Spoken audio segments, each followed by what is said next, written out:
சென்னையில ஒரு ஏரியா இருக்கு. நம்ம மிசைல் மேன் அப்துல் கலாம்க்கு ஒரு டீச்சர் இருந்தாரு. பேரு தோட்டாத்ரி ஐயங்கார். அவரு டிஜி வைஷ்ணவ் காலேஜ்ல ஃபர்ஸ்ட் பிரின்சிபல். அந்த காலேஜ் இருக்க ஏரியா.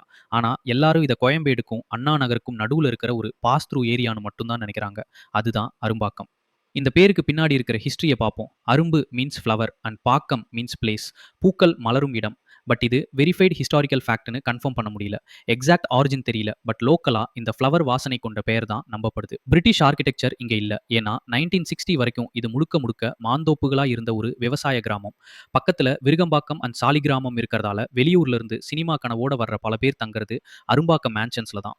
அரும்பாக்கம்னாலே நமக்கு ஞாபகம் வர்றது டிஜி வைஷ்ணவ் காலேஜ் தான். 1964ல ஆரம்பிக்கப்பட்ட இந்த கல்லூரி north Chennai and central Chennai பசங்களோட முக்கியமான லேண்ட்மார்க். இங்க படிக்கிற பசங்களால தான் இந்த ஏரியாவே எப்பவும் யங்கா லைவ்லியா இருக்கு. Chennai middle school, Daniel Thomas, Kolaperumal Chetty Vaishnav, Narayana techno school, Mohammed Sathak school, இந்த எல்லா ஸ்கூல்ஸும் இந்த ஏரியாவை எஜுகேஷன் ஹப்பா மாத்திருச்சு.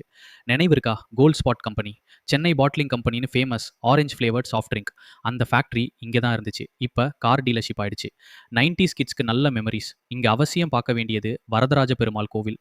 500 வருஷங்களுக்கு முன் கட்டப்பட்டது. சிஎம்பிடி, மெட்ரோ, ஃப்ளைஓவர்ஸ், மால்ஸ் எல்லாம் வந்துட்டாலும் அந்த ஓல்டு சாம் இன்னும் மறையல.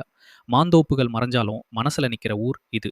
இந்த மாதிரி சென்னையோட ஐகானிக் பிளேசஸ் பத்தி தெரிஞ்சுக்கணுமா? ஃபாலோ பண்ணுங்க. அடுத்து எந்த ஏரியா கவர் பண்ணணும்னு கமெண்ட் பண்ணுங்க. Your Chennai, your stories.